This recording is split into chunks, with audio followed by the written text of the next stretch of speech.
പിതാവിന്റെയും പുത്രന്റെയും പരിശുദ്ധാത്മാവിന്റെയും നാമത്തിൽ ആമേൻ. അമ്മേ പരിശുദ്ധ അമ്മേ, അമ്മേ പരിശുദ്ധമേ, ദൈവമാതാവേ, കൃപാസനത്തിലൂടെ ഞങ്ങൾക്കും ഞങ്ങളുടെ ദേശത്തിനും അമ്മ മധ്യസ്ഥം തേടി തന്ന എല്ലാ അനുഗ്രഹങ്ങൾക്കും കൃപകൾക്കും ഞങ്ങളിപ്പോൾ ഹൃദയം നിറഞ്ഞ നന്ദി പറയുന്നു.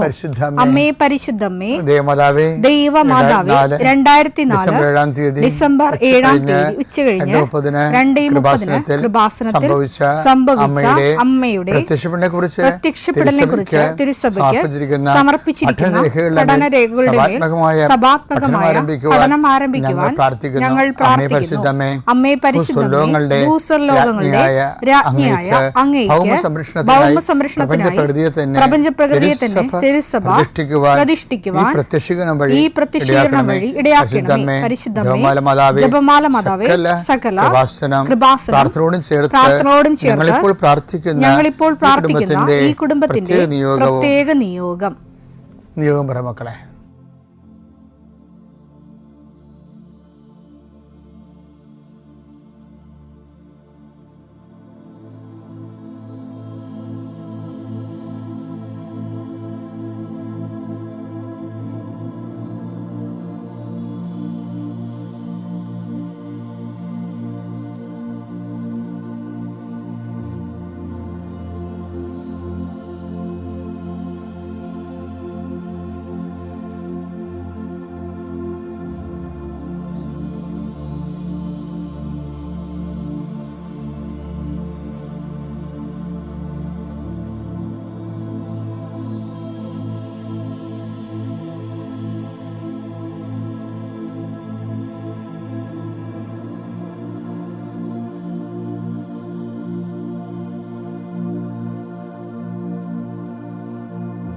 അമ്മയുടെ പ്രത്യക്ഷീകരണത്തിന്റെ ഈ അനുഗ്രഹവേളയിൽ ഞങ്ങൾക്ക് സാധിച്ചു തരുവാൻ കനിയണമേ. ആമേൻ. വിശ്വാസ പ്രമാണം. സർവശക്തനായ പിതാവും ആകാശത്തിന്റെയും ഭൂമിയുടെയും സൃഷ്ടാവുമായ ദൈവത്തിൽ ഞാൻ വിശ്വസിക്കുന്നു. അവിടുത്തെ ഏകപുത്രനും ഞങ്ങളുടെ കർത്താവുമായ ഈശോമിശിഹായിലും ഞാൻ വിശ്വസിക്കുന്നു. ഈ പുത്രൻ പരിശുദ്ധാത്മാവിനാൽ ഗർഭസ്ഥനായി കന്യകാമറിയത്തിൽ നിന്ന് പിറന്ന് പൊന്തിയോസ് പീലാത്തോസിന്റെ കാലത്ത് പീഡകൾ സഹിച്ച് കുരിശിൽ തറയ്ക്കപ്പെട്ട് മരിച്ച് അടക്കപ്പെട്ട് പാതാളങ്ങളിൽ ഇറങ്ങി മരിച്ചവരുടെ ഇടയിൽ നിന്ന് 3-ാം നാൾ ഉയർത്ത് സ്വർഗത്തിലേക്ക് എഴുന്നള്ളി സർവശക്തിയുള്ള പിതാവായ ദൈവത്തിന്റെ വലതുഭാഗത്തിരിക്കുന്നു. അവിടെ നിന്ന് ജീവിക്കുന്നവരെയും മരിച്ചവരെയും വിധിക്കുവാൻ വരുമെന്നും ഞാൻ വിശ്വസിക്കുന്നു. പരിശുദ്ധാത്മാവിലും ഞാൻ വിശ്വസിക്കുന്നു. വിശുദ്ധ കത്തോലിക്കാ സഭയിലും പുണ്യവാന്മാരുടെ ഐക്യത്തിലും പാപങ്ങളുടെ മോചനത്തിലും ശരീരത്തിന്റെ ഉയർപ്പിലും നിത്യമായ ജീവിതത്തിലും ഞാൻ വിശ്വസിക്കുന്നു. ആമേൻ. സ്വർഗ്ഗസ്ഥനായ ഞങ്ങളുടെ പിതാവേ, അങ്ങയുടെ നാമം പൂജിതമാകണമേ. അങ്ങയുടെ രാജ്യം വരണമേ. അങ്ങയുടെ തിരുമനസ് സ്വർഗത്തിലെ പോലെ ഭൂമിയിലും ആകണമേ. അന്നു വേണ്ടുന്ന ആഹാരം ഇന്ന് ഞങ്ങൾക്ക് തരണമേ. ഞങ്ങളോട് തെറ്റ് ചെയ്യുന്നവരോട് ഞങ്ങൾ ക്ഷമിക്കുന്നത് പോലെ ഞങ്ങളുടെ തെറ്റുകൾ ഞങ്ങളോടും ക്ഷമിക്കണമേ. ഞങ്ങളെ പ്രലോഭനത്തിൽ ഉൾപ്പെടുത്തരുതേ, തിന്മയിൽ ഞങ്ങൾ രക്ഷിക്കണമേ. ആമേൻ. നന്മ നിറഞ്ഞ മറിയമേ, സ്വസ്തി. കർത്താവ് അങ്ങയുടെ കൂടെ സ്ത്രീകളിൽ അങ്ങ് അനുഗ്രഹിക്കപ്പെട്ടവളാകുന്നു. അങ്ങയുടെ ഉദരത്തിൻ ഫലമായി ഈശോ അനുഗ്രഹിക്കപ്പെട്ടവനാകുന്നു. പരിശുദ്ധ മറിയമേ, തമ്പുരാന്റെ അമ്മേ, പാപികളായ ഞങ്ങൾക്ക് വേണ്ടി ഇപ്പോഴും ഞങ്ങളുടെ മരണസമയത്തും തമ്പുരാനോട് അപേക്ഷിക്കണമേ. ആമേൻ. കർത്താവേ, നിന്റെ ഉന്നതമായ നാമത്തിന് സ്തോത്രം ചെയ്യുന്നു. കർത്താവേ, നിന്റെ വിശുദ്ധ പൗരോഹിത്യത്തെ മഹത്വപ്പെടുത്തണമേ. കർത്താവേ, സഭയിലുള്ള സാന്നിധ്യം പ്രകടമാക്കണമേ. 40 വർഷം ഞാൻ അർപ്പിച്ച കൃപാനയുടെ യോഗ്യതയാൽ കൃപാസന അൾത്താറെ ജീവനോടെ പ്രത്യക്ഷപ്പെട്ട പരിശുദ്ധ അമ്മയുടെ മാധ്യസ്ഥത്തിലെ ഞാൻ മക്കളെ ആശീർവദിക്കുന്നു. ഈശോയെ, ഈ പ്രാർത്ഥന ഈ പൈപ്പിൽ വെള്ളം വരണത് പോലെയാണ്. കഞ്ഞി വെക്കണമെങ്കിലും കാപ്പി അനത്തണമെങ്കിലും വെള്ളം കിട്ടണം. അതുപോലെയാണ് കർത്താവെ പലരും ലിവിങ് ബ്രെഡ് കൂടിക്കൊണ്ടിരിക്കുന്നത്. കർത്താവെ, നിൻ്റെ എല്ലാ ഡോക്യുമെൻസിനെയും ആശീർവദിച്ച് പ്രാർത്ഥിക്കുന്നു. കിട്ടാത്ത ഡോക്യുമെൻറ്റ്സ്, കർത്താവ് ഇല്ലാത്ത ഡോക്യുമെൻറ്റ്സ്, കർത്താവെ അത് ഉള്ളതുപോലെ അത് പരിഹരിക്കപ്പെടാൻ പുതിയ വഴികൾ അങ്ങയുടെ മക്കൾക്ക് അങ്ങ് കാണിച്ചു കൊടുക്കണമെന്ന് പ്രാർത്ഥിക്കുന്നു. കർത്താവെ, തൊഴിലാളികൾ, മത്സ്യത്തൊഴിലാളികൾ, അവരുടെ കടങ്ങൾ അവിടെ ജീവിത ആവശ്യങ്ങൾ, അവിടെ തൊഴിൽ സംഘർഷങ്ങൾ, അതുപോലെ തന്നെ കർഷകരുമായി ബന്ധപ്പെട്ട് വരുന്ന എല്ലാ വേദനകളും പരിശുദ്ധമ്മ ദൈവമാതാവിൻ്റെ മധ്യസ്ഥ നീപ്പിക്കുന്നു. ഭവനരഹിതരെ അവരെ ആശീർവദിക്കാൻ പ്രാർത്ഥിക്കുന്നു. കർത്താവെ, മക്കൾ ഇല്ലാത്തവർ അവരെ ആശീർവദിക്കാൻ പ്രാർത്ഥിക്കുന്നു. 40 വർഷം ഞാൻ അർപ്പിച്ച കൃപാനയുടെ യോഗ്യതയാൽ കൃപാസ്ഥാനത്താറെ ജീവനോടെ പ്രത്യക്ഷപ്പെട്ട മാതാവിൻ്റെ മധ്യസ്ഥത്താൽ പിതാവിൻ്റെയും പുത്രൻ്റെയും പരിശുദ്ധനാമത്തിൽ നിങ്ങൾ ആശീർവദിക്കപ്പെടുന്നു, നിങ്ങൾ സൗഖ്യപ്പെടുന്നു. തിരികെ വരണ സമയം കർത്താവ് നിങ്ങൾ അനുഗ്രഹിക്കട്ടെ. ഫിലിപ്പിയർ 2:15. അങ്ങനെ നിങ്ങൾ നിർദോഷകരും നിഷ്കളങ്കരുമായി തീർന്ന് വഴിപിഴച്ചതും വക്രതയുള്ളതുമായ തലമുറയുടെ ഇടയിൽ കുറ്റമറ്റ ദൈവമക്കളാവട്ടെ. അവരുടെ മധ്യേ ലോകത്തിലെ നിങ്ങൾ വെളിച്ചമായി പ്രകാശിക്കുകയും ചെയ്യട്ടെ. ഇത് ജിയോ എന്ന് പറയുന്ന ഒരു അക്കൗണ്ടന്റ് ജനറലിന് കർത്താവ് നൽകിയ ഒരു സന്ദേശമാണ്. കാര്യം അദ്ദേഹം സൗത്ത് ആഫ്രിക്കയിൽ, നിങ്ങളെ സാക്ഷ്യം കേട്ട് കാണാം, അദ്ദേഹം അക്കൗണ്ട് ജനറലായിട്ട് ആക്ടിങ് ഡയറക്ടറായിട്ട് ചാർജ് ചെയ്തിട്ട് ഇപ്പോൾ അദ്ദേഹത്തിൻ്റെ കൂടെ ഉണ്ടായിരുന്ന 3 ആക്ടിങ് ജനറൽമാരെ ഗവൺമെൻറ് ഡിസ്മിസ് ചെയ്തു.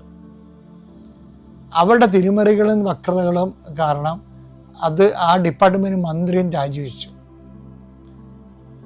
കഴിഞ്ഞ ദിവസം ഉടമ്പടിയിൽ വന്ന ഒരു സാക്ഷ്യമാണത്. അപ്പം അത് കഴിഞ്ഞപ്പോൾ അദ്ദേഹത്തിന് അറിയത്തില്ല, അവർ കാണിച്ച തിരിമറികളെല്ലാം ഉത്തരവാദികൾ പുള്ളി ആ പൊസിഷൻ ഒപ്പിട്ട് വാങ്ങിച്ച കാരണം പുള്ളിയെയാണ് ഗവൺമെൻറ് കുറ്റവാളിയായിട്ട് കണ്ടത്.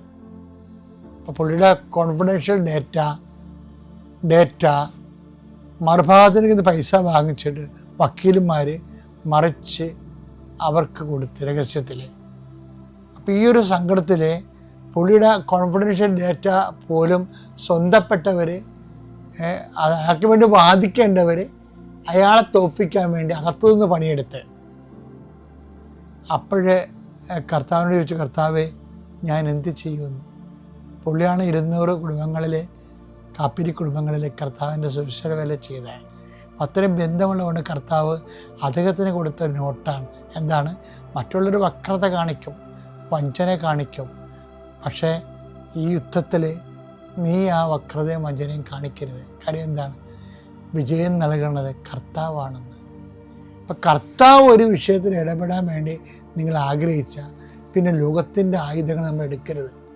ലോകത്തിൻ്റെ ആയുധങ്ങളിലാണ് അത് ഒന്നിട്ട് വായിച്ചത് 2:15.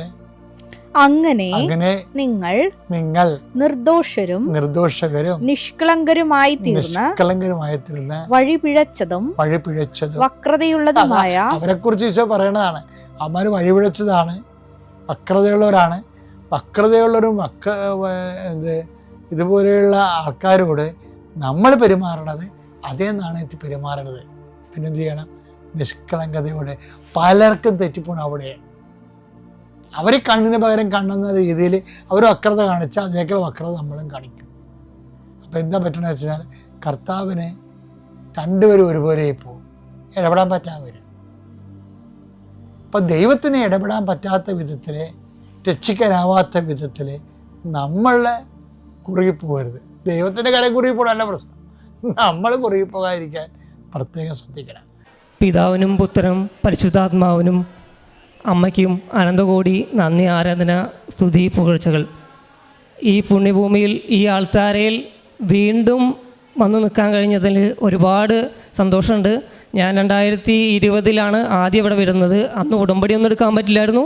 പിന്നീട് 2022 ഉടമ്പടി എടുക്കുന്നത്. പക്ഷേ 2022 എത്തുന്ന സമയത്ത് ഞാൻ സാക്ഷ്യവും പറഞ്ഞിട്ടാണ് ഉടമ്പടി എടുക്കുന്നത്. എൻ്റെ പേര് സന്തോഷ്, കണ്ണെന്ന് വിളിക്കും. എൻ്റെ വീട് ഒറ്റപ്പാലം, പാലക്കാടാണ്. ഞാനൊരു അക്രൈസ്തവനാണ്. ഇത് പറയുന്നത് വേറൊന്നും കൊണ്ടല്ല, ഇവിടെ എല്ലാവരും ഇപ്പോൾ അക്രൈസ്തവന്മാരും ക്രിസ്ത്യാനികളൊന്നും വ്യത്യാസമില്ല. എല്ലാവരും ക്രിസ്തുവിൻ്റെ അച്ഛൻ പറഞ്ഞ പോലെ ക്രിസ്തുവിൻ്റെ സ്നേഹിതന്മാരും സ്നേഹിതകളും എന്നൊക്കെ നമുക്ക് പറയാൻ പറ്റും. അതിൻ്റെ അപ്പുറത്തൊന്നുമല്ല.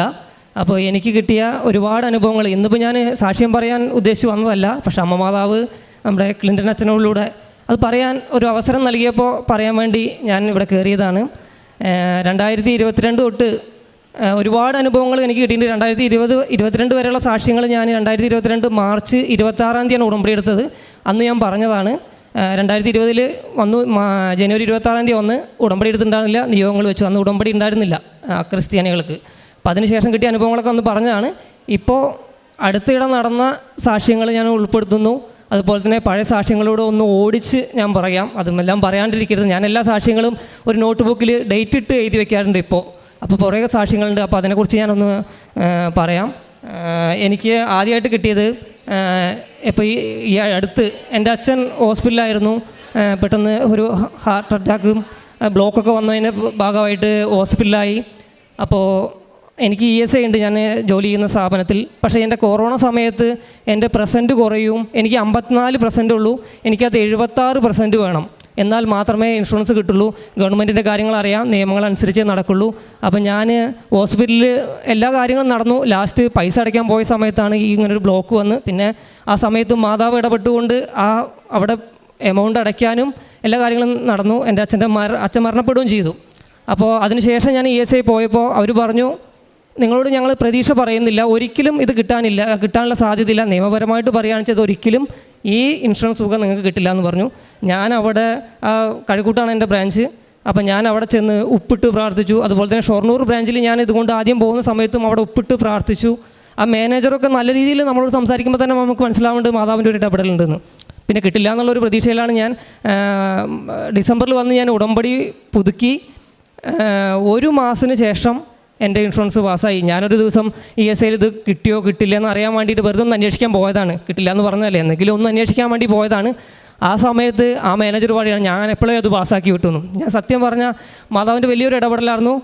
ഞങ്ങൾക്ക് വലിയൊരു കടവും ബാധ്യതകളൊക്കെ ആയിരുന്നു. അപ്പം അതിലൂടെ നമുക്ക് രക്ഷ കിട്ടി. പിന്നെ അതുപോലെ തന്നെ അച്ഛൻ്റെ മരണപ്പെട്ട ശേഷം ഉള്ള കാര്യങ്ങളൊക്കെ നമുക്ക് പിടിച്ചു നിൽക്കാൻ മാതാവിൻ്റെ ഒരു കൃപ കൊണ്ടാണ് കഴിഞ്ഞത്. പെട്ടെന്നുള്ള ഒരു മരണവും കാര്യങ്ങളായിരുന്നു. അതൊക്കെ മാതാവിൻ്റെ ഒരു കൃപ കാരണം കൊണ്ട് നമുക്ക് നല്ല രീതിയിൽ നടന്നു പോയി. അതുപോലെ തന്നെ ഗവൺമെൻറ് ഹോസ്പിറ്റലുകളിൽ ഞാൻ എല്ലാ ആഴ്ചകളിലും ഞാൻ പോകാറുണ്ട്. അപ്പോൾ അവിടെ വെച്ച് പല രോഗികളും കാണാറുണ്ട്. അപ്പോൾ അതിലിടയ്ക്കൊരു ക്രിസ്ത്യാനായിട്ടുള്ള ഒരു അമ്മ, അപ്പോൾ അമ്മയ്ക്ക് ഷുഗർ വന്നിട്ട് വീണിട്ട് കാല് പൊട്ടിയിട്ട് ഷുഗർ മൂലം അവർക്ക് സർജറി ചെയ്യാൻ പറ്റാത്തൊരവസ്ഥയായിരുന്നു. അപ്പോൾ അവരോട് ഞാൻ മാതാവിനെക്കുറിച്ച് ഈശോനെ പറഞ്ഞപ്പോൾ അവർക്ക് മാതാവിൽ ഈശോയിലും വിശ്വാസമുണ്ട്. അവർക്ക് ഞാൻ ഉടമ്പടി തൈലവും ഉപ്പും കൊടുത്ത് പ്രാർത്ഥിച്ചതിൻ്റെ ഫലമായിട്ട് അവൻ്റെ ഷുഗർ കുറയും, സർജറി നടക്കുകയും ചെയ്യും. ഷുഗർ കൂടിക്കൊണ്ടേ ഇരിക്കുകയായിരുന്നു മരുന്ന് കൊടുത്തിട്ടും. പക്ഷേ അത് അമ്മ മാതാവ് ഇടപെട്ടുകൊണ്ട് അത് പൂർണ്ണമായിട്ട് സോക്കി അവൻ്റെ സർജറി കഴിഞ്ഞു.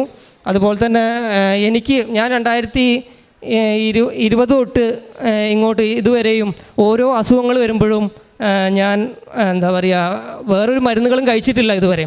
നമ്മൾ മരുന്നുകൾ കഴിക്കേണ്ട ആവശ്യം വരാറില്ല. എപ്പോഴും നമ്മൾ ഉടമ്പടി തൈലം, ഉപ്പ്, തേന്, ഇതൊക്കെയാണ് പല അവസ്ഥകളിലും.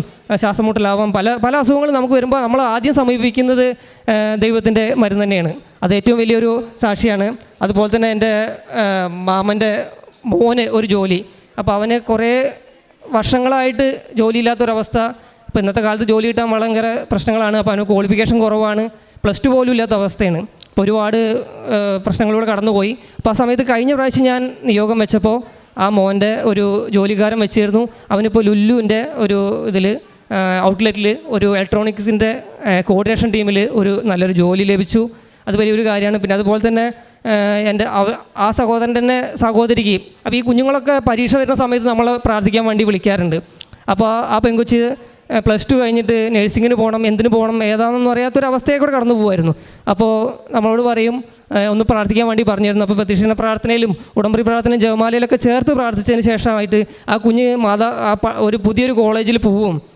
അവിടെ ചെല്ലുമ്പോൾ മാതാവിൻ്റെ നാമത്തിൽ, ഈശോയുടെ നാമത്തിൽ പ്രാർത്ഥിച്ചുകൊണ്ടാണ് ആ കോളേജിലേക്ക് കയറുന്നത്. കയറിയപ്പോൾ അവിടെ പുതിയൊരു കോഴ്സ് അമ്മ മാതാവ് കാണിച്ചു കൊടുക്കും. അതിനെക്കാട്ടിലും അപ്പുറത്ത് ആ കോളേജിൽ ഏറ്റവും സ്റ്റുഡൻസ് കുറവാണ്. അപ്പോൾ അതുകൊണ്ട് മെറിറ്റിൽ കിട്ടാനുള്ള ഒരു സാധ്യതയും കുറവില്ല. അതിനുള്ള കാറ്റഗറിയിൽ പെട്ട ആൾക്കാരും അല്ല. പക്ഷേ അവിടെ മെറിറ്റിൽ ആ കുഞ്ഞിന് കിട്ടി. അത് കിട്ടിയപ്പോൾ ആ കുട്ടി വളരെ അധികം അത്ഭുതപ്പെട്ടു പോയി. ആ കിട്ടുന്ന ഒരു പ്രതീക്ഷ ഉണ്ടായില്ല. പിന്നീട് കിട്ടില്ല എന്നൊക്കെ പറഞ്ഞു. പക്ഷേ പിന്നീട് പൈസ അടയ്ക്കാൻ പോയ സമയത്ത് അത് മെറിറ്റിൽ ആ കുഞ്ഞിന് സീറ്റ് കിട്ടി. അപ്പോൾ അത് ജോലിയും അവിടെ പഠിച്ചുകൊണ്ടിരിക്കുന്നു. പരീക്ഷ കാര്യങ്ങളിലൊക്കെ മാതാവിൻ്റെ ഒരു ഇടപെടലുണ്ട്. അതിനെക്കുറിച്ചുള്ള സാക്ഷ്യങ്ങൾ ഇനി പറയും. പരീക്ഷ കഴിഞ്ഞിട്ടുണ്ട്, അതിനുവേണ്ടി പ്രാർത്ഥിച്ചിട്ടുണ്ട്. പിന്നെ അതുപോലെ തന്നെ ഉടമ്പടിയുടെ ഭാഗമായിട്ട് നമ്മൾ ഗവൺമെൻറ് ഹോസ്പിറ്റലിൽ പോയ സമയത്ത് ഇവിടെ ഉടമ്പടി എടുത്തൊരു ചേച്ചിയായിരുന്നു. അവർ ഷുഗർ മൂലം അവർ ഡോക്ടർ പറഞ്ഞു വിരൽ മുറിക്കാൻ വേണ്ടി തീരുമാനിച്ച ഒരാളായിരുന്നു. അപ്പോൾ അവർ ഉടമ്പടിയൊക്കെ മുടങ്ങിയ ഒരു അവസ്ഥയാണ്. അപ്പോൾ ഉടമ്പടി എടുത്ത ആൾക്കാരെ കാണുമ്പോൾ നമുക്ക് വലിയ വിഷമമാണ്. അവർക്ക് ഇങ്ങനെ രോഗം വന്നിട്ട് അവൻ്റെ വിരലിൽ മുറിക്കുക എന്ന് പറയുമ്പോൾ നമുക്ക് വലിയൊരു വിഷമമുള്ള കേസാണ്. അപ്പോൾ ഞാൻ അവർക്ക് ഉടമ്പടി തൈലം എല്ലാം അവൻ്റെ കയ്യിലുള്ളത് കൊണ്ട് ഞാൻ ജപമാലയിലും പ്രതീക്ഷണ പ്രാർത്ഥനയിലും ഉടമ്പടി പ്രാർത്ഥനയിലും ഒക്കെ അവനെ പ്രത്യേകം ഉൾപ്പെടുത്തി, കർത്താവേ അമ്മേ അവർ ഉടമ്പടി എടുത്താണ്, അവൻ്റെ വിരൽ മുറിക്കാനുള്ള ഇട വരുത്തരുതേ എന്നുള്ള പ്രാർത്ഥിച്ച് അവർക്ക് ആ വിരൽ മുറിക്കാണ്ട് അവർക്ക് സൗഖ്യങ്ങൾ കിട്ടി. ഞാൻ ഇത് പേപ്പറിൽ എഴുതി വെച്ച് കയറുന്നുണ്ടല്ലോ, ഓരോ സാക്ഷ്യങ്ങൾ ഞാൻ ഡേറ്റ് ഇട്ട് എഴുതി വയ്ക്കാറുണ്ട്. അപ്പോൾ ഒരെണ്ണം പോലും വിട്ടുപോകരുത് എന്നുള്ള രീതിയിലാണ് ഇതെല്ലാം എഴുതിയിട്ടുള്ളത്. പിന്നെ എനിക്ക് 2022 ശേഷമുള്ള സാക്ഷ്യങ്ങൾ ഞാനൊന്ന് ഓടിച്ചു പറയാം. എനിക്ക് ഇവിടെ ഞാൻ ആദ്യം വന്നു അന്ന് ഉടമ്പടി എടുത്തു, സാക്ഷ്യം പറഞ്ഞു. അന്ന് തന്നെ ഞാൻ അച്ഛനെ കാണാനും നിന്നു. എനിക്കിതിനെക്കുറിച്ച് വലിയ ബോധ്യങ്ങളില്ല, അച്ഛന് നമ്മൾ കൂടുതൽ പ്രാധാന്യം കൊടുത്ത അവസ്ഥകൾ. പക്ഷേ അച്ഛൻ അന്ന് എന്നെ ചീത്ത പറഞ്ഞു വിട്ടു, വഴക്ക് പറഞ്ഞു വിട്ടു. അപ്പോൾ അതെനിക്ക് വലിയ വിഷമമായി. അന്ന് നമ്മുടെ അൽസാണ്ടർ അച്ഛനായിരുന്നു. അച്ഛൻ എന്നോട് പറഞ്ഞു ഒന്നും തോന്നണ്ട മോനെ എന്നും പറഞ്ഞു. ഞാൻ നേരെ വെട്ടുകാട് പോയി അവിടെ പ്രേക്ഷിത പ്രവർത്തനം നടത്തിക്കൊണ്ടിരിക്കുകയാണ് തിരുവനന്തപുരത്ത്. ആ സമയത്ത് ജോസഫ് അച്ഛൻ്റെ കോൾ വരുന്നു. സത്യം പറഞ്ഞ് ഞാൻ ആകെ അന്തം വിട്ടുപോയി. ഞാൻ അച്ഛൻ എന്തൊക്കെയോ പറഞ്ഞു, ഞാൻ കയ്യും കാലും വിറച്ച് എനിക്ക് ഒന്നും അച്ഛനോട് പറയാൻ പറ്റാണ്ട് ഒന്നും പറയാൻ പറ്റാത്ത അവസ്ഥയിൽ കടന്നുപോയി. പക്ഷേ അത് മാതാവ് നമ്മൾ ഇവിടുന്ന് വിഷമിച്ച് പോയാൽ ഒരിക്കലും നമ്മുടെ വിഷമം അമ്മ കാണുന്നുള്ളതിൻ്റെ ഏറ്റവും വലിയൊരു അടയാളമായിരുന്നു അച്ഛൻ വിളിച്ചത്. അതെനിക്ക് പറയാതിരിക്കാൻ പറ്റില്ല. പിന്നീട് ഞാൻ അച്ഛനെ വന്ന് കാണുന്ന സാഹചര്യങ്ങളൊക്കെ ഉണ്ടായിട്ടുണ്ട്, എനിക്ക് കാണാൻ പറ്റിയിട്ടുണ്ടായിരുന്നു.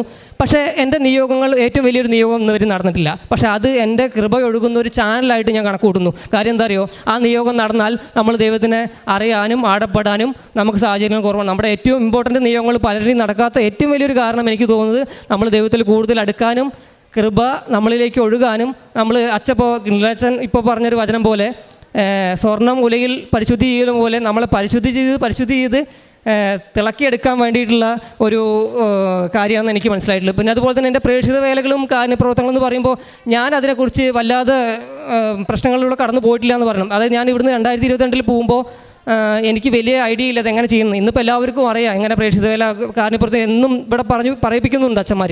അന്ന് ഇതിനെക്കുറിച്ച് വലിയ കാഴ്ചപ്പാടുകളില്ല. അപ്പോൾ ഞാൻ പത്രം കൊണ്ട് പോയപ്പോൾ ഞാൻ അമ്മയോടും ഈശോനോടും ചോദിച്ചു, അമ്മേ ഈശോ ഞാൻ ഈ പത്രമൊക്കെ എവിടെ കൊടുക്കും. അപ്പോൾ എൻ്റെ മനസ്സിലേക്ക് ഞാൻ ജോലി ചെയ്യുന്ന സമയത്ത് എനിക്ക് വന്നത് കടലോര മേഖലയിലേക്ക് പോകാമെന്ന്. എനിക്കറിയില്ല, ഞാൻ തിരുവനന്തപുരത്തെ ജോലി ചെയ്യുന്ന പാലക്കാട്ടുകാരനാണ്. അപ്പോൾ ഈ കടലോര മേഖല പറഞ്ഞ് എനിക്കും അറിയുന്ന ഒരു കടലോര മേഖലയുണ്ട്. ഞാൻ എന്ത് ചെയ്തു, ഒരാളുടെ ബൈക്ക് കൊടുത്ത് നേരെ പോയി ചെന്നിറങ്ങി ഒരു സ്ഥലത്ത് എത്തിയപ്പോൾ ഈശോനോട് ചോദിച്ചു വലത്തോട്ട് പോകണോ ഇടത്തോട്ട് പോകണോ. ഈശോ വലത്തോട്ടല്ലേ പറഞ്ഞു, വലത്തോട്ട് തിരിഞ്ഞോളം പറഞ്ഞു. ഞാൻ അങ്ങനെ പ്രേക്ഷിത വേലകൾ ചെയ്യാൻ വേണ്ടി പത്രമായിട്ട് ചെന്നു. ആ സമയത്ത് നിങ്ങൾ കാണാത്ത വഴികളിലൂടെ നിങ്ങളെ ഞാൻ നടത്തും എന്നുള്ള വചനം എൻ്റെ ജീവിതത്തിൽ അന്ന് സാധിച്ചു. അതെനിക്ക് മനസ്സിലായത്. അതായത് എന്നെ നേരെ കൊണ്ടുപോയത്, ഞാൻ പത്രം കൊടുക്കാൻ വേണ്ടി പോയപ്പോൾ ഒരു ചേച്ചി എവിടേക്ക് പോകുന്നു വെച്ചു, ആ പള്ളിയിലേക്കെന്ന് പറഞ്ഞു. ഞാൻ അവിടെ മാതാവ് ഉണ്ടോയെന്ന് ചോദിച്ചു. മാതാവുള്ള പള്ളിയാണെന്ന് ഞാൻ അവിടേക്ക് വരാമെന്ന് പറഞ്ഞിട്ട്. അപ്പോൾ മാതാവ് ഉണ്ട് പറഞ്ഞു. ഞാനവിടെ ചെന്ന് പ്രാർത്ഥിച്ചതിന് ശേഷം പുറത്തിറങ്ങി പത്രം കൊടുക്കാൻ വേണ്ടി തീരുമാനിച്ചതാണ്. പക്ഷേ അവിടെ ചെന്നപ്പോൾ ജപമാല ചൊല്ലിക്കൊണ്ടിരിക്കുകയാണ്. അപ്പോൾ ഞാൻ ജപമാലയിൽ കൂടി. അതുപോലെ തന്നെ ജപമാല കഴിഞ്ഞിട്ട് പത്രം കൊടുക്കാൻ തീരുമാനിച്ചു. ആ സമയത്ത് കുർബാന തുടങ്ങി. കുർബാന കഴിഞ്ഞിട്ട് വേഗം പത്രം കൊടുക്കാമെന്ന് തീരുമാനിച്ചപ്പോൾ കുരിശിൻ്റെ വഴി തുടങ്ങി. ഇതെല്ലാം കഴിഞ്ഞപ്പോൾ രാത്രിയായി. അപ്പം ഞാൻ ഈശോനോട് ചോദിച്ചു, ഈശോയെ അമ്മേ ഞാൻ പത്രം കൊടുക്കാൻ വന്ന ആളാണല്ലോ, എന്നെ കൊണ്ടുപോകുന്ന വഴികൾ ഏതാണ്? സത്യം പറഞ്ഞാൽ ദൈവം എനിക്കിതെല്ലാം കാണിച്ചു തന്നു. ഈശോൻ്റെ പീഡാസഹനങ്ങളും കാര്യങ്ങളും ഈശോനെ ആഴത്തിൽ അറിയാനും ഞാനിപ്പോൾ ഇന്ന് എല്ലാ ഞായറാഴ്ചകളും മിക്കവാറും മുടക്കാതെ എല്ലാ ഞായറാഴ്ചകളും കുർബാനയ്ക്ക് പോകാറുണ്ട്. ഞാൻ ആദ്യമായിട്ട് കുർബാനയ്ക്ക് പോകുന്നത് ആറ്റിങ്ങലുള്ളൊരു നല്ലടയൻ പള്ളി ലത്തീൻ സഭയാണ്. അപ്പോൾ അതിൽ ഞാൻ പോയപ്പോൾ എനിക്ക് പേടിച്ചിട്ടാണ് പോകുന്നത്. ദൈവമേ ഇവരെന്തെങ്കിലും ചീത്ത പറയുമോ, പ്രാർത്ഥന അറിയില്ല, അങ്ങനെ പേടിച്ചാണ് ഞാൻ പോകുന്നത്. പക്ഷേ ഈശോനെ കുറിച്ച് ഈ കുരിശിൻ്റെ വഴിയും ഇതെല്ലാം അറിഞ്ഞപ്പോൾ, ഈശോ സഹിച്ച പീഡനങ്ങളെക്കുറിച്ച് അറിഞ്ഞപ്പോൾ സത്യം പറഞ്ഞാൽ നമ്മൾ കുർബാനയിൽ പങ്കെടുക്കും. അതിൽ ഈശോ വരും, ഈശോൻ്റെ സാന്നിധ്യമാണ്. ഈശോ അപ്പം വീഞ്ഞു ആയിട്ടാണ് നമുക്ക് ശരീരവും രക്തമായിട്ട് നമുക്ക് തന്നത് അറിയുമ്പോൾ നമ്മൾ ആ കുർബാനയിൽ പങ്കെടുക്കും. ആ കുർബാനയിൽ പോകുമ്പോൾ ഞാൻ ആലോചിച്ചു, പിന്നെ വചനങ്ങൾ വായിച്ചപ്പോൾ എനിക്ക് മനസ്സിലായി എൻ്റെ ആലയം സകല ജാതികൾക്കുള്ള പ്രാർത്ഥനാലയം എന്നാണ് പറഞ്ഞത്. അപ്പോൾ അതുകൊണ്ട് ആര് ചെന്നാലും അവിടെ വാതിൽ തുറന്നിട്ടുണ്ട്. ഒരാളും ക്രിസ്ത്യാനിയാണോ മുസ്ലിമാണോ ഏത് മതമാണോ ജാതി ഒന്നും നോക്കില്ല. അവൻ ആണും പെണ്ണും. അതിനപ്പുറത്ത് ഈശോൻ്റെ സ്നേഹിതനും സ്നേഹിതയാണെന്ന് മാത്രമേ അവിടെ നോക്കുള്ളൂ എന്നുള്ള ഏറ്റവും വലിയൊരു കാര്യം എനിക്ക് മനസ്സിലായി. അതുപോലെ തന്നെ മെയ് മാസ വണക്കത്തിൽ എൻ്റെ ഒപ്പം ജോലി ചെയ്യുന്ന ഒരു സഹോദരിയാണ്. അപ്പോൾ ആ സഹോദരി ജോലി ഇല്ലാതെ അമ്മയും ആ കൊച്ചു മാത്രമേ ഉള്ളൂ. അങ്ങനെ എന്നെ വിളിച്ചു പറഞ്ഞു, കഴിഞ്ഞ മെയ് മാസ വണക്കത്തിൽ ഉൾപ്പെടുത്തിയതിൻ്റെ ഭാഗമായിട്ട് ആ കൊച്ചു നല്ലൊരു ജോലി കിട്ടി, അത് നന്നായിട്ട് പോകുന്നു. അതുപോലെ തന്നെ ഈ പൂത്തറ ഈ രോഗി പുണ്യാളുടെ പള്ളിയിലാണ് ഞാൻ അന്ന് കുർബാന കൂടിയതും കുരിശിൻ്റെ വഴി കൂടിയത്. ആ സ്ഥലത്ത് തന്നെ എനിക്കൊരു രോഗീനെ കാണിച്ചു തന്നു. അയാളത് പെട്ടെന്ന് ഒരു വെൻറ്റിലേറ്ററിൽ അവസ്ഥയിലായിപ്പോയി, മൊത്തം തളർന്ന എല്ലാ ഭാഗങ്ങളും തളർന്ന ഒരവസ്ഥയിൽ. ആ രോഗീനെ എനിക്ക് കാണിച്ചു തന്ന് അവർക്ക് വേണ്ടി പ്രാർത്ഥിക്കാനും കിംസിലാണ് അവന് കിംസിൽ പോയി അവരെ കണ്ട് അവർക്ക് എല്ലാ ഉടമ്പടി വസ്തുക്കൾ കൊടുക്കാൻ പറ്റി. ആ 10% പറഞ്ഞ രോഗി ഇന്ന് തിരിച്ച് വീട്ടിലെത്തി ജീവിതത്തിലേക്ക് കടന്നു വരുന്നു. അവരെന്തായാലും ഇവിടെ വന്ന് സാക്ഷ്യം പറയും. അത് ജീവിതത്തിൽ അപ്പോൾ പല കാര്യങ്ങൾ രോഗികളെ കാണുന്നതായാലും പത്രം കൊടുക്കുന്ന കാര്യങ്ങൾ അത് അമ്മ ഈശോ നമ്മൾ പ്രാർത്ഥിച്ച് കഴിഞ്ഞാൽ നമുക്ക് അതിനുള്ള വഴികൾ ഉണ്ടാക്കി തരുന്നതാണ് എൻ്റെ അനുഭവത്തിലുള്ളത്. അതുകൊണ്ട് നമ്മളതിനെക്കുറിച്ച് വല്ലാതെ ടെൻഷൻ അടിക്കേണ്ട ആവശ്യമില്ല എന്നാണ് എനിക്ക് തോന്നുന്നത്. അതുപോലെ തന്നെ എൻ്റെ വലിയമ്മയുടെ മോളുണ്ട് വർഷ. അപ്പോൾ അവൻ്റെ അമ്മയ്ക്ക് വേണ്ടി ഞാനിവിടെ സാക്ഷ്യം പറഞ്ഞാണ് ആദ്യം. അവർക്ക് ഗവൺമെൻറ്റിൽ ജോലി കിട്ടിയ സാക്ഷ്യം, അത് ഞാൻ പറയുന്നില്ല. അതുപോലെ അവൻ്റെ മോള്, അവൾ 10ാം ക്ലാസ് വരെയൊക്കെ 10ാം ക്ലാസ് തോൽക്കുമോ ജയിക്കുമോ എന്ന് അറിയാത്തൊരവസ്ഥ, അത്രയും മോശമായൊരു പഠനമായിരുന്നു. പക്ഷേ അമ്മേനെക്കുറിച്ച് ഞാൻ ആ കുഞ്ഞിനോട് പറഞ്ഞു, അവർ വീട്ടിൽ വിശ്വാസമില്ലാത്ത ഒരു ജീവിതമാണ്, അതായത് ദൈവത്തിലൊരു വിശ്വാസമില്ലാത്ത ആൾക്കാരാണ്. പക്ഷേ ആ കുഞ്ഞിനോട് ദൈവത്തിനെ കുറിച്ച് പറഞ്ഞപ്പോൾ ആ കുഞ്ഞിന് ദൈവത്തിനെ പെട്ടെന്ന് ആഴത്തിൽ മനസ്സിലാക്കാനും ആ കുഞ്ഞ് പിന്നീട് 10ാം ക്ലാസ് ജയിച്ചു. കുഞ്ഞിന് നഴ്സിംഗ് മേഖല, മെഡിക്കൽ മേഖലയായിരുന്നു ഇഷ്ടം. പക്ഷേ TTC ആണ് വീട്ടിൽ കൊണ്ടുപോയി ചേർത്തത്. പക്ഷേ ആ TTCയിലും ആ കുഞ്ഞ് നല്ല രീതിയിൽ വിജയം കാഴ്ചവെച്ച് TTCയുടെ കമ്മീഷൻ വന്ന സമയത്ത് ഈ കുഞ്ഞിന് കുറേ ടഫായിട്ടുള്ള വിഷയങ്ങളുണ്ടായിരുന്നു. ആ വിഷയങ്ങളെല്ലാം ചോദിക്കാതെ അവൾക്ക് ഇഷ്ടപ്പെട്ട വിഷയങ്ങൾ, അവൾക്ക് പറയാൻ പറ്റുന്ന വിഷയങ്ങൾ അമ്മ ചോദിച്ചു, നമ്മുടെ വാത്സല്യ ഈശോയുടെ നാമത്തിൽ. അതുപോലെ തന്നെ ആ കുഞ്ഞിൻ്റെ ഇപ്പോൾ പരീക്ഷകളിലും എല്ലാത്തിലും അമ്മയുടെ വലിയൊരു സാന്നിധ്യമുണ്ട്. ആ കുഞ്ഞ് ആഴത്തിൽ ഇറങ്ങി ദൈവത്തിന് അറിയാൻ പറ്റി. ആ കുഞ്ഞ് ഇന്ന് ഓൺലൈൻ ഉടമ്പടി എടുത്തു. അതായത് വീട്ടിൽ ഒരു സാഹചര്യങ്ങളുമില്ല, പ്രാർത്ഥിക്കാൻ പറ്റില്ല, ആരും കാണാൻ പറ്റില്ല. പക്ഷേ ആ സാഹചര്യങ്ങളുടെ ഇടയിൽ നിന്നും പ്രാർത്ഥിച്ചും ഈശോനെ കുറിച്ച് കൂടുതൽ അറിയും. എനിക്ക് കിട്ടിയ ഏറ്റവും വലിയ സാക്ഷി ഞാൻ പറയാൻ എന്താ, ഭൗതിക അനുഗ്രഹങ്ങളല്ല, ഏറ്റവും കൂടുതലും ആത്മീയ അനുഗ്രഹങ്ങളാണ് ഏറ്റവും കൂടുതൽ സന്തോഷിപ്പിച്ചിട്ടുള്ളത്. എന്താ പറഞ്ഞാൽ നമ്മളോട് പലപ്പോഴും പലരും പ്രാർത്ഥിക്കാൻ വേണ്ടി പറയാറുണ്ട്. പക്ഷേ ഇവരൊക്കെ ഈ കാര്യങ്ങൾ നടക്കാൻ വേണ്ടിയിട്ട് ഈശോയിലും മാതാവിലും ആഗ്രഹിക്കുന്ന ഒരു അവസ്ഥയിലേക്ക് പോകുമ്പോൾ നമുക്കത് വിഷമുള്ള കേസാണ്. പക്ഷെ അതിനപ്പുറത്ത് ഇവർ ആഴത്തിലേറെക്ക് ഇറങ്ങിയിട്ട് ഈശോനും മാതാവിനെ അറിയുമ്പോഴാണ് ഏറ്റവും കൂടുതൽ. ഇപ്പോൾ ഈ കുഞ്ഞുങ്ങളൊക്കെ ദൈവത്തിനെ കൂടുതൽ അറിഞ്ഞ് ആഴത്തിലിറങ്ങി ഉടമ്പടി എടുക്കുന്നു, ഓൺലൈൻ ഉടമ്പടി എടുക്കുന്നു, പ്രാർത്ഥിക്കുന്നു. രാത്രി 3 മണിക്ക് എണീച്ചാണ് ആ കൊച്ചു പ്രാർത്ഥിക്കുന്നത്, ആരും കാണാതെ. അതുപോലെ രാത്രി മുറിയിൽ കയറി ബൈബിൾ, എല്ലാവരും വീട്ടിൽ നിന്ന് പോകുമ്പോൾ ബൈബിൾ എടുത്ത് വായിക്കും. അങ്ങനെ ആ കൊച്ചിൻ്റെ ജീവിതത്തിൽ മാതാവിനെ ഈശോനെയും അത്രത്തോളം സ്നേഹിച്ചു. പക്ഷേ ആ കുഞ്ഞിൻ്റെ ജീവിതത്തിൽ ആ കുഞ്ഞ് ഈ ഇതിലിടയ്ക്ക് ഒരു മെഡിക്കൽ കോഡിൻ്റെ പരീക്ഷ എഴുതി. അപ്പോൾ ഈ മാതാവിനും പ്രാർത്ഥിച്ചു. അന്ന് ഞാനിവിടെ വന്നിട്ടുണ്ടായിരുന്നു. അപ്പോൾ ഞാൻ മാതാവിനെ കാണിച്ചു കൊടുത്ത് പ്രാർത്ഥിച്ചോളം പറഞ്ഞു. ഇതെല്ലാം കഴിഞ്ഞിട്ട് ആ കുഞ്ഞ് തോറ്റു. അങ്ങനെയാണെങ്കിൽ സ്വാഭാവികമായിട്ട് എന്തുണ്ടാവണം, ആ വിശ്വാസം നഷ്ടപ്പെടണം. പക്ഷേ ആ കുട്ടി എന്ത് ചെയ്തു, ഉടമ്പടി എടുത്തു. ഓൺലൈൻ ഉടമ്പടിയാണ് എടുത്തത്. അവളുടെ വിശ്വാസം വലുതാണ്. പക്ഷേ കാരണം യേശുവിൻ്റെ പിന്നാലെ നടക്കുന്ന സ്ത്രീയെ പോലെ ഈശോ പറയുന്നുണ്ട് നിൻ്റെ വിശ്വാസം വലുതെന്ന്. അതുപോലെ മാമൻ്റെ മോളുടെ കേസും അതുപോലെ ഇവരൊക്കെ വിളിക്കുമ്പോൾ അനുഗ്രഹങ്ങളുടെ അപ്പുറത്ത് ആത്മീയമായ ആഴത്തിൽ ക്രിസ്തുവിനെ അവർ സ്വീകരിക്കുന്നുണ്ട്. അവൻ്റെ ഹൃദയത്തിൽ ക്രിസ്തുവിന് സ്ഥാനമുണ്ട് എന്ന് പറയുന്നതാണ് എനിക്ക് ഏറ്റവും വലിയ സന്തോഷം തോന്നിയിട്ടില്ല. അല്ലാണ്ട് അവൻ്റെ ഭൗതിക അനുഗ്രഹങ്ങളുടെ എല്ലാം ഞാൻ സന്തോഷിക്കാറില്ല. അതുപോലെ ഈ അടുത്തിടയ്ക്ക് ഞാൻ ഹോസ്പിറ്റലിൽ പോയപ്പോൾ ഒരു ക്രിസ്ത്യാനിയാണ് അവർ. അപ്പോൾ ഇതിന് മുൻപ് കുറേ മാസങ്ങൾക്ക് മുന്നേ അവർ കണ്ടതാണ്. അപ്പോൾ ആ പെൺകുട്ടിയോട് ഞാൻ ക്രിസ്തുവിനെ കുറിച്ച് പറഞ്ഞു. അപ്പോൾ അവർക്കൊരു വിശ്വാസമില്ല, ജീവിതം താറുമാറായ അവസ്ഥയിലായിരുന്നു. ക്രിസ്തുവിനെക്കുറിച്ച് സുവിശേഷങ്ങൾ പറഞ്ഞു, പ്രഘോഷണങ്ങളും എല്ലാം ഉടമ്പടിയെക്കുറിച്ചൊക്കെ പറഞ്ഞ് ഞാൻ കുറേ നാളുകൾക്ക് ശേഷം ഇന്നലെ കണ്ടപ്പോൾ ആ കൊച്ചിൻ്റെ മുഖത്ത് വലിയൊരു പ്രകാശം. ഉടമ്പടി എടുത്തു, എല്ലാ മാസം ഇവിടെ വരുന്നു. കുർബാനയിൽ പോവാത്ത ആൾക്കാരായിരുന്നു, കുർബാനയിൽ പങ്കെടുക്കുന്നു. ഭർത്താവ് കുർബാനയിൽ പോകാത്ത ആളാണ്, ദിവസം കുർബാനയിൽ പോകുന്നു.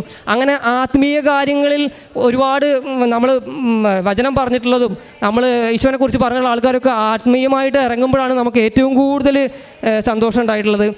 പിന്നെ എനിക്കൊരു ഭവനം ഉണ്ടായിരുന്നില്ല. ഭവനം ഞങ്ങൾ വെക്കാൻ വേണ്ടി തീരുമാനിച്ചിട്ടുണ്ടായിരുന്നില്ല. കുറേ വർഷങ്ങളോളം ഞാനും ചേട്ടനുള്ളതാണ്. പക്ഷെ വെക്കാൻ പറ്റില്ല. പക്ഷേ ഞങ്ങൾ ഉടമ്പടിത്തിന് ശേഷം ഒരു ഭവനം വയ്ക്കാൻ വേണ്ടി തീരുമാനിക്കും.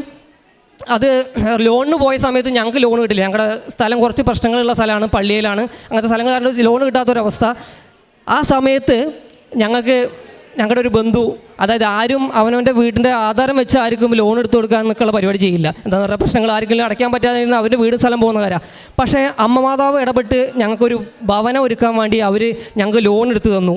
അത് വലിയൊരു അനുഗ്രഹമായിരുന്നു. ഞങ്ങൾ കഴിഞ്ഞ ഏപ്രിൽ 15 ഞങ്ങൾ വീട് കാച്ചി ഞങ്ങളത് താമസിക്കാൻ പറ്റി. അതിനേക്കാളും അപ്പുറത്ത് അച്ഛന് വലിയൊരു ആഗ്രഹമായിരുന്നു പുതിയൊരു ഭവനം വയ്ക്കുന്നത്. പക്ഷേ ഞങ്ങൾ ആ ഭവനം വയ്ക്കുകൊണ്ട് അച്ഛന് കുറേ മാസങ്ങളോളം അതിൽ താമസിക്കാൻ കഴിഞ്ഞു. അതിനുശേഷമാണ് അച്ഛൻ മരണപ്പെട്ടത്. അതും ഞങ്ങളുടെ ജീവിതത്തിൽ വലിയൊരു അനുഭവമാണ്. ഞാൻ അമ്മയുടെ കാശുരൂപവും ആണ് ഞാൻ എൻ്റെ കട്ടളപ്പടിയിലിട്ടിട്ടുള്ളത്. അതുപോലെ അമ്മയുടെ ഒരു ഫോട്ടോ ഞാൻ എൻ്റെ റൂമിൽ കൊണ്ടുവച്ചിട്ടുണ്ട്. അപ്പോൾ അമ്മയുടെ ഒരു സാന്നിധ്യം അവിടെ എപ്പോഴും ഉണ്ടാവാറുണ്ട്.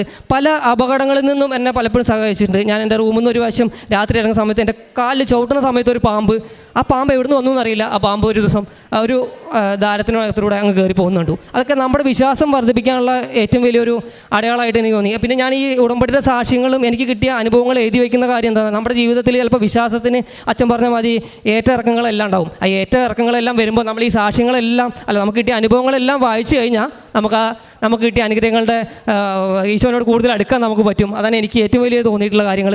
പിന്നെ ഞാൻ പ്രേക്ഷിത വേല ചെയ്യുന്ന ഏറ്റവും യൂത്തായിട്ടുള്ള കുട്ടികൾക്ക് കൊടുക്കാറ്. കാര്യം എന്താണെന്ന് പറഞ്ഞാൽ അവർ കർത്താവിനെ അറിഞ്ഞാൽ പുതിയൊരു സമൂഹം നന്നാവും, പുതിയൊരു ചുറ്റുപാട് നന്നാവും.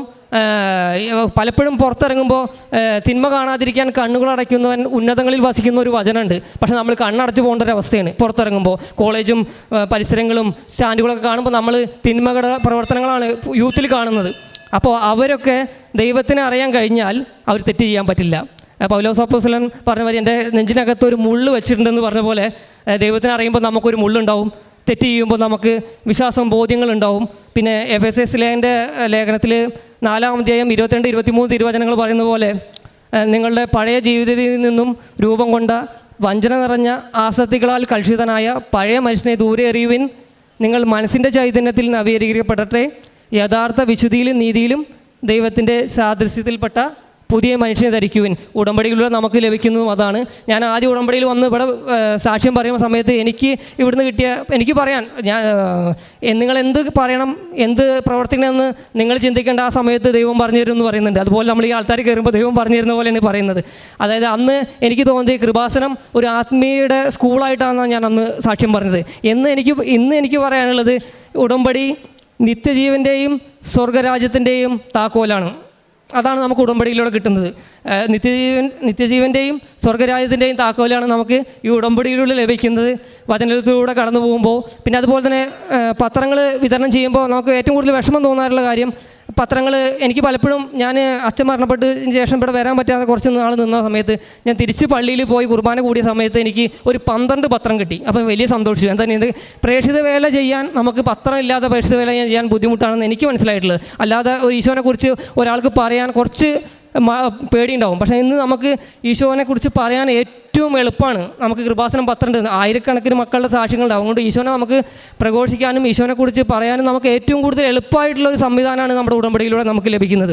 അപ്പോൾ പള്ളികളിലൊന്നും പത്രം കൊടുക്കാതിരിക്കുകയാണ് നല്ലതെന്ന് എനിക്ക് പറയാം. പള്ളികളെല്ലാവരും അറിയുന്നത്. അപ്പോൾ ഞാൻ അറിയാത്തവർക്ക് കൃപാസനത്തെക്കുറിച്ച് അറിയുന്നവരാണ് ഉടമ്പടി എടുത്തവൻ അറിയുന്നവർ ഞാൻ ആ പത്രം തിരിച്ചു മേടിക്കാറുണ്ട് പലരുടെ അടുത്തും. അറിയാത്ത ഒരാളിനെ നമുക്ക് അറിയിക്കാൻ കഴിയും. അപ്പോൾ അതുകൊണ്ട് പള്ളികളിൽ നമ്മൾ കൊടുക്കാതിരിക്കുകയെന്നാണ് എൻ്റെ അഭിപ്രായം. ഞാനിപ്പോൾ ഇതിലിടയ്ക്ക് പോയ സമയത്തും എനിക്ക് 2 കെട്ട് പത്രം പള്ളിയിൽ നിന്ന് കിട്ടി. നല്ല ഡീസൻ്റായിട്ട് നല്ല നമ്മുടെ ഇവിടുന്ന് കിട്ടുന്ന കവറിൽ തന്നെ വെച്ചിട്ടുണ്ട്. അതുകൊണ്ട് ഞാൻ കുർബാന കഴിഞ്ഞ് ഇറങ്ങുമ്പോൾ എൻ്റെ മനസ്സിൽ ഇതാണ്, ദൈവമേ ആ പത്രം ആരും കൊണ്ടുപോകാണ്ടിരുന്നാൽ ഞാനത് എടുക്കും. പക്ഷേ ഞാൻ അവിടെ നിന്ന് എടുത്തു. ഞാനിവിടുന്ന് ഉടമ്പടി പുതുക്കി പോയ സമയമായിരുന്നു. അപ്പോൾ ഞാൻ എന്ത് ചെയ്തു, എൻ്റെ പത്രം അവിടെ വെച്ചിട്ട് എനിക്ക് കിട്ടിയ പത്രം ഞാൻ ആദ്യം കൊടുത്തു. ഞാൻ ഏറ്റവും കൂടുതൽ യൂത്ത് പിള്ളേർക്ക് കൊടുക്കാറ്, കോളേജ് അതുപോലെ വരുന്ന പിള്ളേർക്ക് കൊടുക്കുക. അവരൊക്കെ ദൈവത്തിന് അറിഞ്ഞു കഴിഞ്ഞാൽ പുതിയൊരു രാജ്യവും പുതിയൊരു സമൂഹമൊക്കെ ചുറ്റുപാടുണ്ടാവും. ഇപ്പോൾ ഉടമ്പടിയിലും നടക്കുന്നത് ഈശോ പരിശീലനത്തിൻ്റെ ആരംഭത്തിൽ പറയുന്നുണ്ട്, ദൈവരാജ്യം സമീപിച്ചിരിക്കുന്നു, എല്ലാവരും മാനസാന്തരപ്പെട്ട് സുവിശേഷത്തിൽ വിശ്വസിക്കാൻ, പാവങ്ങൾ മോചിപ്പിച്ചിരിക്കുന്നു. അതാണ് ഇന്ന് നടന്നുകൊണ്ടിരിക്കുന്ന ഉടമ്പടിയിലൂടെ എല്ലാവരും മാനസാന്തരപ്പെട്ട് സുവിശേഷം പ്രഘോഷിച്ചുകൊണ്ട് അത് ജാതി ഭേദമേ അംഗങ്ങൾക്ക് അപ്പുറത്ത്, ജാതി മതം അതിനൊക്കെ അപ്പുറത്ത് ഈശോനെക്കുറിച്ച് പ്രഘോഷിച്ചുകൊണ്ട് ഇന്ന് ഈ ലോകം മുഴുവൻ ഈശോ അന്ന് പറഞ്ഞ ആ കാര്യം ഇന്ന് നടന്നുകൊണ്ടിരിക്കുകയാണ് ഉടമ്പടിയിലൂടെ. അതാണ് ഏറ്റവും വലിയ സന്തോഷം. എനിക്ക് കിട്ടിയ ആത്മീയ കാര്യങ്ങളാണ് ഏറ്റവും വലിയ സന്തോഷം. മാതാവ് ഈശോ നമ്മുടെ കൂടെ എന്നും ഉണ്ടാവണമെന്ന്, ഈ പുണ്യഭൂമിയിൽ അമ്മയുടെ ഈശോയുടെ കാൽച്ചുവട്ടിലെ മൺതരിയായിട്ട് എന്നും നിർത്തണമെന്ന് മാത്രമാണ് ആഗ്രഹിക്കുന്നത്. എൻ്റെ നിയോഗം ഇതുവരെ സാധിച്ചില്ല, ഈ പ്രധാനപ്പെട്ട ഇന്ന് വരെ സാധിച്ചില്ല. എനിക്കതിലൊരു വിഷമം തോന്നുന്നില്ല. അതെന്നെ മാതാവ് അതെല്ലാം എനിക്ക് സാധിച്ചു തരുന്നു ഞാൻ പൂർണ്ണമായും വിശ്വസിക്കുന്നു.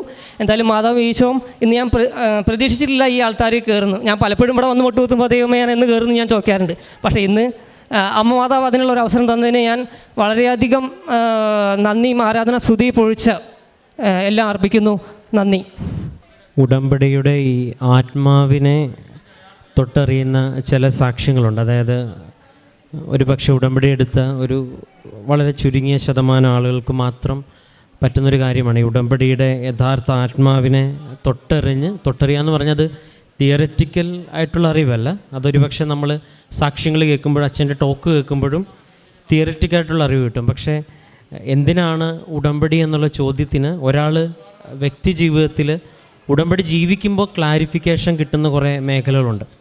അത് ഈ ഒരു സാക്ഷ്യം കേൾക്കുമ്പം അത് വളരെ വ്യക്തമായിട്ട് ഈ വ്യക്തിക്ക് മനസ്സിലായിട്ടുണ്ടെന്നുള്ള കാര്യം ഈ സാക്ഷ്യം ഇപ്പോൾ കേൾക്കുന്നവർക്കും നാളെ ഇനി യൂട്യൂബിൽ കേൾക്കുന്നവർക്കും അത് വ്യക്തമായിട്ട് മനസ്സിലാവും.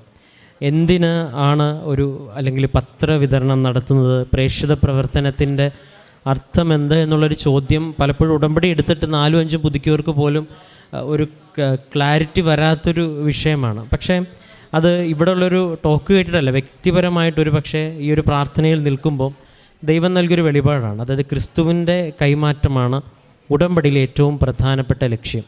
ആ ക്രിസ്തു കൈമാറ്റത്തിൻ്റെ ഏറ്റവും എളുപ്പമായിട്ട് നമുക്ക് ചെയ്യാനായിട്ട് അപ്പോൾ അതൊക്കെ വ്യക്തമായിട്ട് സാക്ഷ്യത്തിൽ പറയുന്നുണ്ട്. നമുക്ക് ഓരോരുത്തർക്കും അറിയാം, ക്രിസ്തു ഇന്ന് ഒരു വ്യക്തി ഈ ലോകത്ത് വന്നു ജീവിച്ചു മരിച്ചു നമുക്ക് വേണ്ടി ഉത്ഥാനം ചെയ്ത് ഇപ്പോഴും ജീവിക്കുന്നുണ്ടെന്നുള്ള വലിയ രഹസ്യവും വലിയ സത്യവും നമ്മൾ എങ്ങനെയാണ് അറിഞ്ഞതെന്നുള്ളൊരു ചോദ്യം നമ്മളോട് ചോദിക്കുമ്പം എന്തിന് നമ്മൾ പ്രേക്ഷിത പ്രവർത്തനം ചെയ്യണമെന്നുള്ള ഉത്തരം നമുക്ക് കിട്ടും. ഇന്നിവിടെ ഒരു ദേവാലയവും ഈശോയെയും മാതാവിനും ഒക്കെ നമ്മൾ അറിയാൻ ഇടവന്നത് ഇതുപോലെ ദൈവത്തെ അറിഞ്ഞവർ, ക്രിസ്തുവിനെ അനുഭവിച്ചറിഞ്ഞവർ നാടും വീടും ഊരുമെല്ലാം വിട്ട് യാത്ര ചെയ്ത് ഭക്ഷണവും വെള്ളവും ഇല്ലാതെ ഇവിടെ വന്ന് പ്രേക്ഷിത പ്രവർത്തനം അല്ലെങ്കിൽ ദൈവവേല ചെയ്തതിൻ്റെ ബാക്കി പത്രമാണ്, അല്ലെങ്കിൽ അതിൻ്റെ ഒരു ഫലമാണ് നമ്മൾ ഓരോരുത്തരും ഒരു ക്രിസ്തുവിനെയും മാതാവിനെക്കുറിച്ചൊക്കെ അറിയാൻ ഇടവന്നത്. ഇത് ദൈവം ആഗ്രഹിക്കുന്നതുകൊണ്ടാണ് അന്നത്തെ ആ യാത്രയെ ദൈവം ആശീർവദിച്ചതും ഇന്നും ക്രിസ്തുവിനെ അറിയാവുന്ന ലക്ഷക്കണക്കിന് കോടിക്കണക്കിന് ആളുകൾ ഈ ലോകത്തിലുള്ളതും. ഇന്നും ദൈവം ആഗ്രഹിക്കുന്ന ഒരു യാത്ര. അതുകൊണ്ടാണ് നിങ്ങൾ സുവിശേഷം ലോകമെമ്പാടും പോയി പ്രഘോഷിക്കുവിൻ എന്ന് ശിഷ്യന്മാരോട് പറഞ്ഞതുപോലെ ക്രിസ്തു ഇപ്പോഴും പ്രഘോഷിക്കപ്പെടണമെന്ന് ഏറ്റവും പ്രധാനപ്പെട്ട ദൈവം ആഗ്രഹിക്കുന്നുണ്ട്. അപ്പോൾ അതിൻ്റെ ഭാഗമായിട്ടാണ് ഇത് വിതരണം ചെയ്യുന്നതെന്നും ഈ യാത്ര നമ്മൾ മുൻപോട്ട് തുടരുമ്പോൾ കർത്താവ് സുവിശേഷത്തിൽ പറയുന്നത് പോലെ ഒരു പക്ഷേ നമ്മുടെ മടിശീലയോ 2 സഞ്ചിയോ ഒന്നും കരുതേണ്ട ആവശ്യമില്ല. ഇപ്പോൾ ഈ മകൻ സാക്ഷ്യതി പറഞ്ഞ പോലെ ആ സമയത്ത് നിങ്ങൾക്ക് ആവശ്യമായതെല്ലാം ദൈവം വെളിപ്പെടുത്തി തരും. ഇതൊരു വചനത്തിലുള്ള ബോധ്യമല്ല, ഇത് അനുഭവിച്ചറിയേണ്ട ഒരു സത്യമാണ്. പിന്നെ ഈ ഒരു സാക്ഷ്യം പറഞ്ഞപ്പം ഓരോ പ്രാവശ്യവും പറയുന്നുണ്ട്, കർത്താവ് പറഞ്ഞ കണക്ക് ഓരോ സ്ഥലത്തോട്ട് പോയി, കർത്താവ് പറഞ്ഞ് കടപ്പുറത്തോട്ട് പോകണം, ഞാൻ അങ്ങോട്ട് പോയി, കർത്താവ് പറഞ്ഞ് യുവജനങ്ങൾക്കിടയിൽ ശുശ്രൂഷ ചെയ്യണം.